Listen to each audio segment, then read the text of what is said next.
most people are unhappy. Like, this sucks. And I could feel for people. To live in the future is your inability to live in the present. And people that live in the future are often unhappy. Brother, it's the fucking journey of life. It's the journey. The process is the prize. I don't know what the best version of myself is. I just know the sky's the limit. You're merely a cog in the machine of life because you have surrendered to the dreams and ambitions of other men.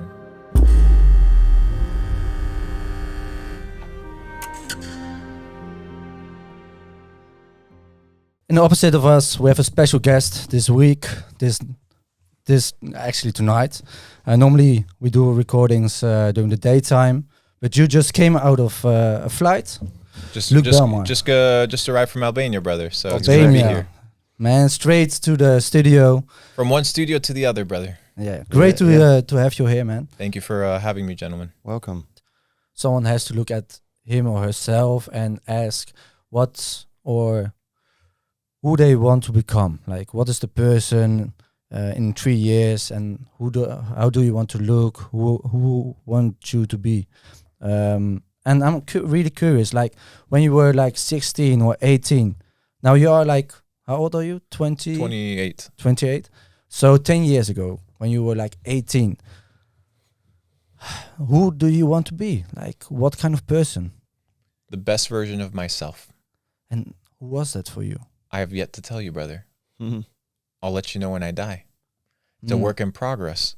I can't tell you whether I'm successful or not now. I'll tell you on my deathbed. Yeah. Why? Because it's a progressive realization of yourself. You're consistently realizing that you can become better and better and better. Yeah. It's like going to one skyscraper and being able to see the surroundings versus seeing something from the floor level. You can't see what you can't see. Mm-hmm. So my goal is just to become better and better and better, not self-sabotage, not be a liar, not be a hypocrite, be authentic. And in the authenticity, I can climb levels, become better. And the more I can see, right, the clearer life becomes. So maybe in 10 years, my definition of success completely changes. Mm-hmm. Who knows, bro? And that's the beauty of life. Yeah, is everything changes consistently as you garner more information. So 10 years ago, I was like, dude, I just want to be free. Today, I'll tell you the same thing. I'm a free man, right? But I get to enjoy things pretty nicely. I get to build my character. I get to spend time reading. I get to spend time hanging out with you guys, hanging out with friends. I get to build businesses that are no longer based off of just money. I was talking with a buddy who drove me here, Alexander, and he was basically telling me, hey, like, what have you been working on the last 2 years? I'm like, the same thing. I've been working on Capital Club. And to a lot of entrepreneurs, that's a shock because it's like, well, how's Capital Club making money? I was like, I don't have to make money every day. I've already made money. If all my life is built around making money, then I'm just like you mentioned, a rat in my own race. Mm-hmm. I do not want to be a fat rat in the race of life. It doesn't matter because I'm still a fucking rat. You know what I mean? So sometimes you do things for money. Sometimes you do them to get paid. Sometimes you do them for pleasure. Sometimes you do them for profit. Sometimes you do them for passion. And it's in the beauty of doing these things and evolving and experiencing different things of life that you get to become well-rounded. Mm-hmm. And my objective is to become the best version of myself. I don't know what the best version of myself is. I just know the sky's the limit.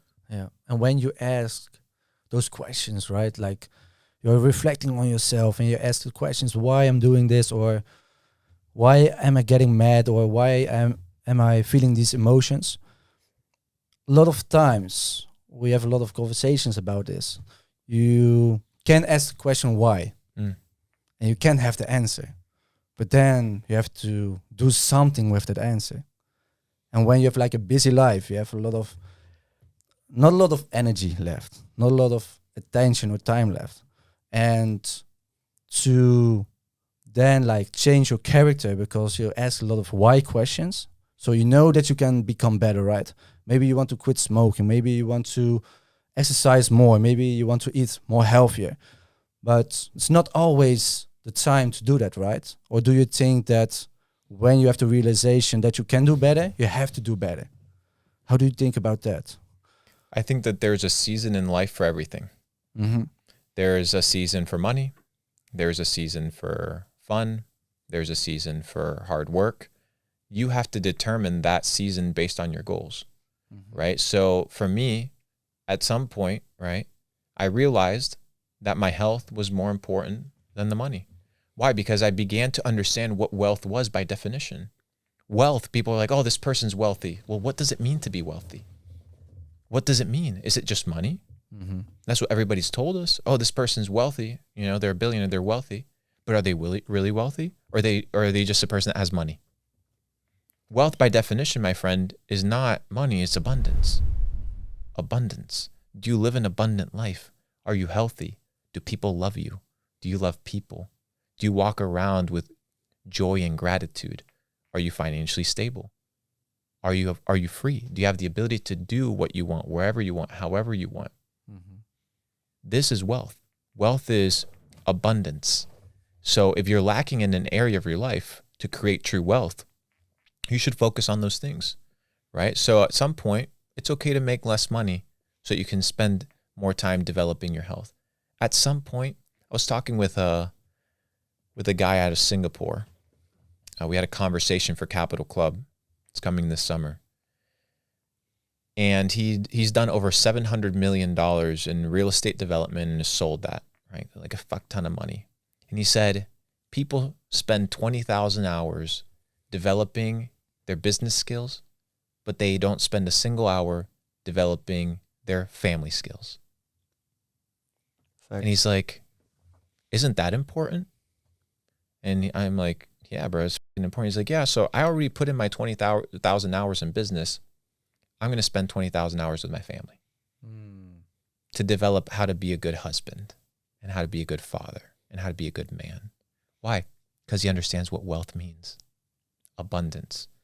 And it's in understanding these conversations and in speaking with different people that your goals begin to be realigned, right? That's the entire premise of playing the game. But if you're in the rat race, it's the same loop and the same shit time and time again, day and day again. No wonder you live a life of misery, because you're not living your fullest potential. You're not living and being and having a life of abundance. You're merely a cog in the machine of life because you have surrendered to the dreams and ambitions of other men. Through social media pushed upon you, probably. The system, brother. Yeah. So who's the person you look at saying they're truly wealthy in the way you describe it? I don't know, because I don't know the intricacies of people's lives. True. Yeah. All I can ask myself is, am I living authentically, and am I pursuing a life of well-rounded, balanced wealth? And right now I think I am. There's always areas to work on, but when we do a second podcast, I think you guys will be able to see some improvements on my end as well. So cool. So what's your focus right now? Because you said everything is in a season usually. What season are you in at the moment? I'm in the season of building Capital Club. You know, in 2019, I had gotten scammed, a pretty big scam, in an investment. It was almost $1 million, 900,000. And I was like, dang, you know, I'm a poor person with money. That's what I said. I was like, I got money, but I'm kind of stupid. Yeah, Nice. okay. You've seen those crypto guys. You know, they make some money, but they're dumb. We've been to Dubai before. They're all over, brother. They're in Miami as well. They're in LA. Yeah, okay. Haven't been there yet, but we'll find out. So there's this saying: if you make $1 million, you best become a millionaire. If not, you will lose it. Yeah. So I realized in 2019, I was a poor person with money. I had no network. I had no connections. I didn't really have more than just money. And I said, if money's all I have, then I don't have much. And I know that may sound difficult for people that don't have money, because money is such an important thing. But once you have money, you need to be able to develop the skills to maintain money. So in my bedroom, 2019, I launched Capital Club. Why? Because I wanted to create a network and an environment for me. What did I need as an entrepreneur? I haven't created Capital Club for other people. I created Capital Club knowing what I needed as an entrepreneur. And it just happens to resonate with everybody else, because guess what? We're all human. So maybe we need all similar things. We need good relationships, good networks, trusted mentors, trusted mentees, trusted peers, right? That you can be authentic with. I mean, Alexander's here watching from backstage. He's been to every Capital Club event. And the reason members continue coming back and back again is because there's an environment of authenticity, giving without expecting.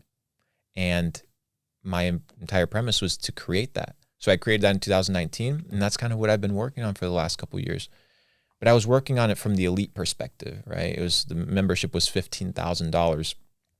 A very famous gamer just messaged me today to join Capital Club. His name's, I think it's pronounced Mongrel. And he's a big guy from FaZe Clan. Okay, cool. And he actually has made millions of dollars gaming. And he messaged me, he's like, hey, can I join Capital Club? That guy has $15,000 to join a yearly membership. And that guy makes a fuck ton of money. Yeah. But on the other hand, what could I do for the person that's making $5,000 a month? That's making $10,000 a month. That's an aspiring entrepreneur. So I decided to create the Capital Club membership. And that is $1 a day. Right? $1 a day. And the reason was very simple. When I was waiting tables, I had the opportunity once to wait tables for Jeff Bezos. He left me 15% tip. I still remember.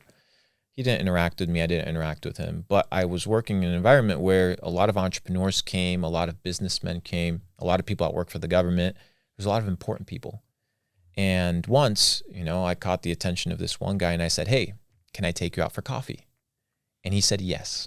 Why? Because we had a background. He used to do sales. I love sales, things of this nature. So he was like, hey, yeah, let's sit down and talk. And I paid for that coffee because that's all I could afford. So my entire premise of building this membership for entrepreneurs to join that are aspiring entrepreneurs, developing entrepreneurs, was I want people to have a network, mentors, relationship, an academy, and experience to develop for less than the price of a fucking cup of coffee. Great. And that's the entire premise for $1 a day. So I wondered, what I notice in a lot of entrepreneurs and people across the board is if they strive for something bigger, it may be money or maybe in sports there's a part of them that's not content with the place they're at right now. So I don't have money right now and I want to be a millionaire. Or I'm not the number one in the world right now, but I want to be. And you start working and you have to find a balance between being content with the things you do and achieve, all the while staying not content to keep the fuel to keep working and developing. Do you think there is a way for people to be content, but all the while be working to something greater? And if yes, how do you go about that? Because a lot of my goals come from some sort of not being content with where I'm at right now.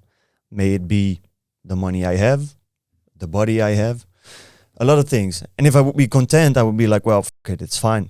I'm good like this, just like the fisher. I'm happy. Why should I do it? Contentment and satisfaction are two different things. You can be satisfied with your achievements, but content at the same time. You could be unsatisfied with your achievements, still content, right? Content is a state of being. Or you could be unsatisfied with your achievements and look at the future, what you haven't accomplished, and be uncontent with your current situations or your achievements.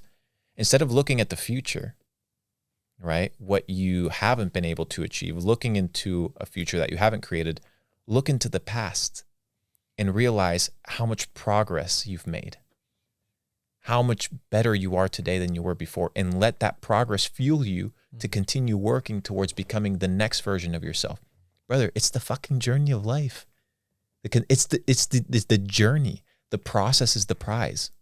The prize isn't the destination. It's the process. It's who you become. You want to achieve that? Perfect. You achieve it. Pull the silver thread. Have you heard the story of the silver thread?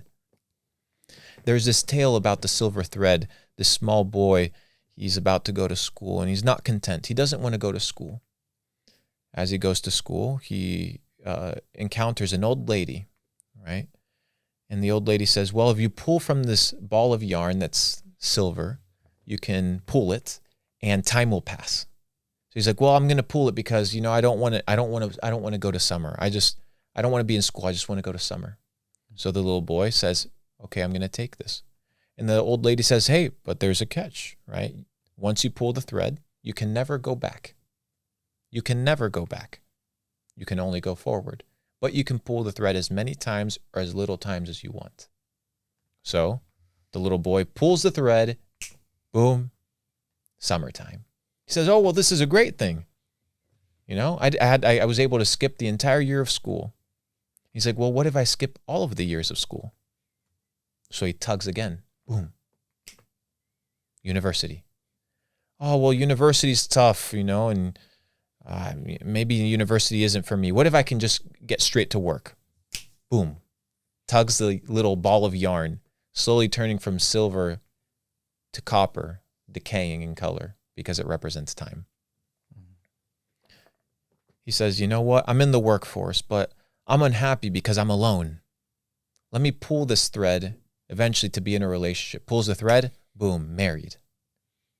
Oh, what happened? I'm married? I missed my wedding day? Oh, well, it's okay. It's not a big deal. Let me just never pull this thread again. So a little time goes by.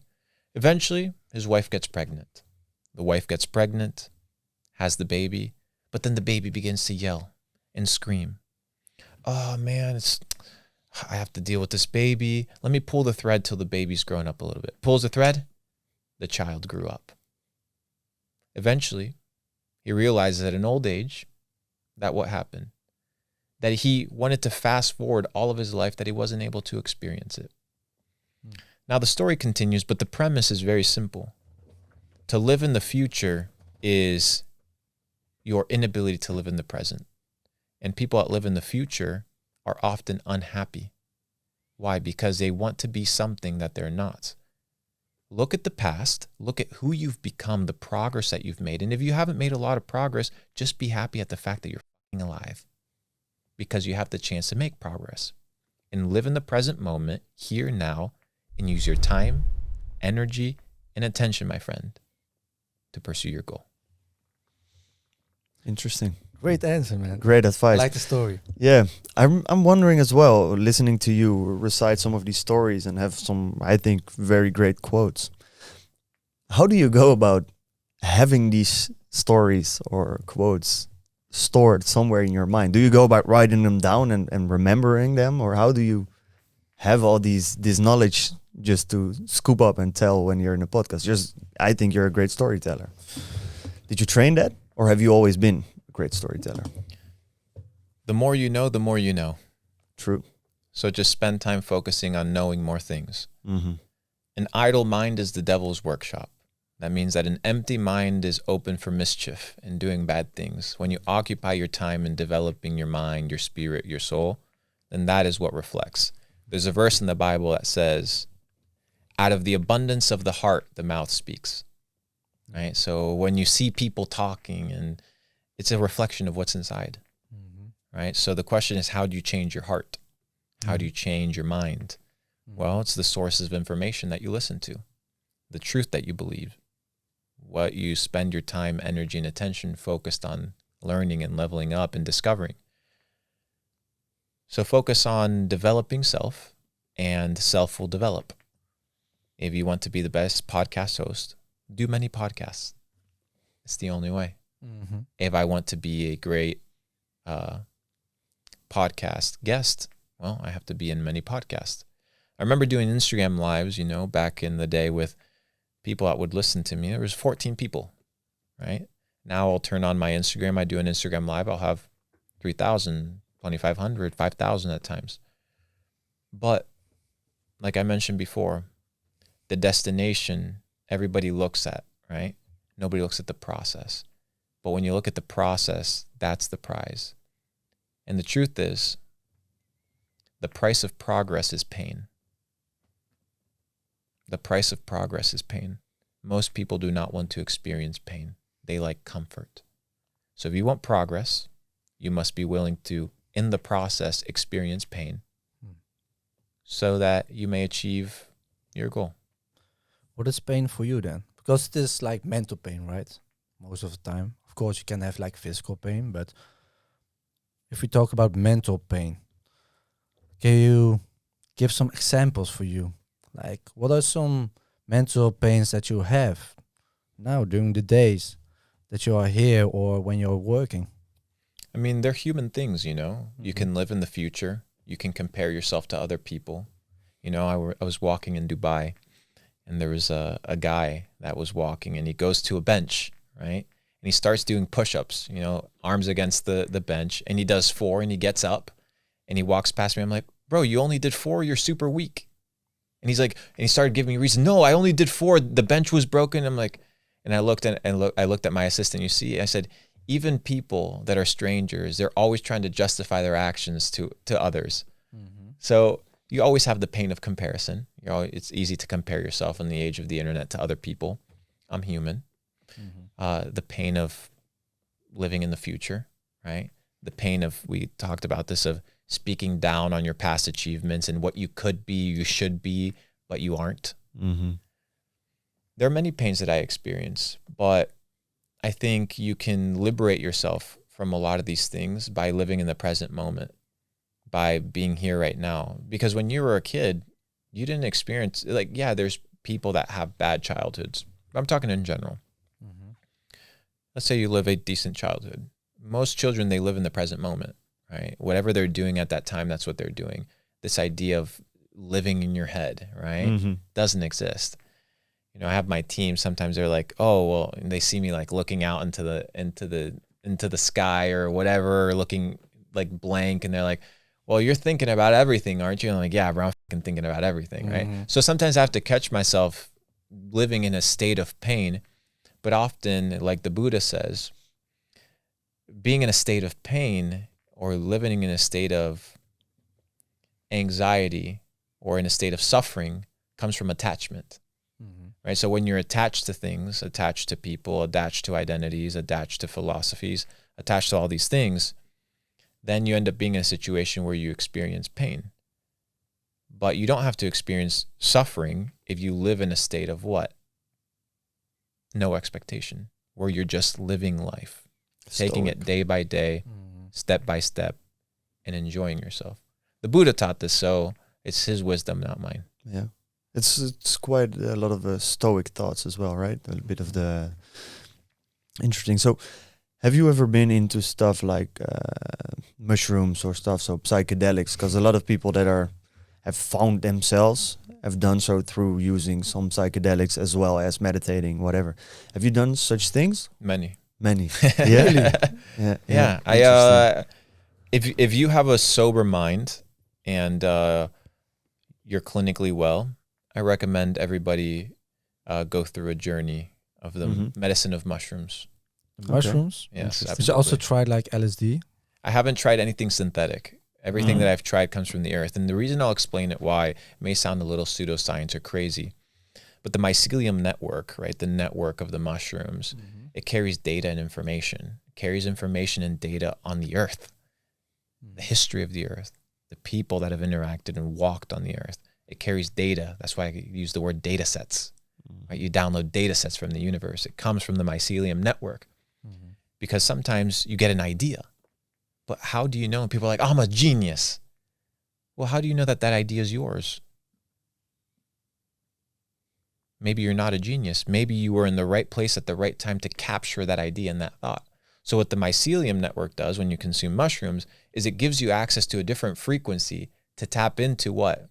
The data sets. And you get downloads of information, right? Like software into your brain that radically change your life. They give you a perspective of reality that you have not experienced. They reroute your neural networks. They teach you how to think differently. This has been proven in science. This has been proven a lot recently, right? Huberman, Dr. Huberman, he did a podcast on psilocybin. And the issue is, you know, there's a lot of religion attached to not using these things. And I talk to Muslim friends or I talk to Christian friends and I'm like, hey, but you should try it too. I'm like, well, I can't get high. I'm like, okay, perfect. I completely understand. Maybe you can microdose, right? Microdose, because you don't have to be out here blasted, seeing aliens and living in the metaverse to still experience the benefits of medicine, right? Yeah. Because once again, this idea of abusing things can often happen, right? But you can't be afraid of not experiencing life, right? And that's what it goes back to, experiencing life. That doesn't mean go out here and do crack cocaine and do all this crazy shit, right? What it means is you still have to be intelligent and you still have to be sober-minded. And you can microdose. Why? Because psilocybin is known to increased neuroplasticity, right? Which is the creation of new neurons in your brain, which we've heard this thing back in the day. If you got hit in the head, your neurons would die and they would never regrow, right? You would never get more neurons. You would always get stupid. Well, psilocybin has proven that you can actually create neurogenesis, neuroplasticity, and finally creating new neural networks in your pathway on how your brain processes information. When you're on mushrooms, you process information completely different than when you're in this state of mind. Mm-hmm. So I recommend them. I've done that. I haven't done them in a couple years, but I've had a good time with them. Yeah. They've been cool. Cool.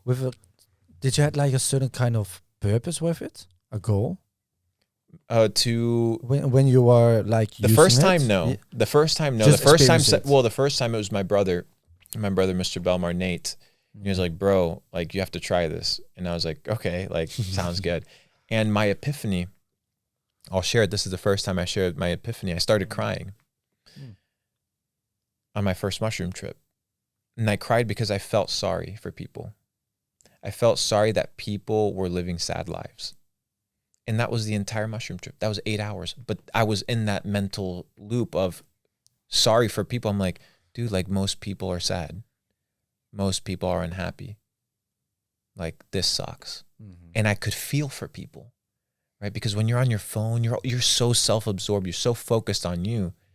I did this mushroom trip. I was like, dude, I feel sorry for people. I feel empathetic. And ever since then, I actually have it recorded on my phone. You know, I record that entire trip. I record every single one of my psychedelic trips. Like just audio or Audio. also Audio. Okay, audio. I'm not going to record the visual. I'm probably doing some crazy shit. Will be great content. Yeah, facts, bro. Damn. But yeah, bro, it's a good time. You're just experiencing life. But to talk on the other side of the coin, you know, you see a lot of mushroom heads or people that spend too much time doing these things. And it's like Alan Watts used to say. Alan Watts said, to look through the microscope is important, but sometimes you have to stop looking through the microscope and realize and spend time thinking about what you saw, right? And people live in a psychedelic state. They have no time to sober up and really spend time meditating upon that which they've seen. Yeah. That's great, man. Amazing. Luke, Let's end it on that. Thank you thank so much. Man.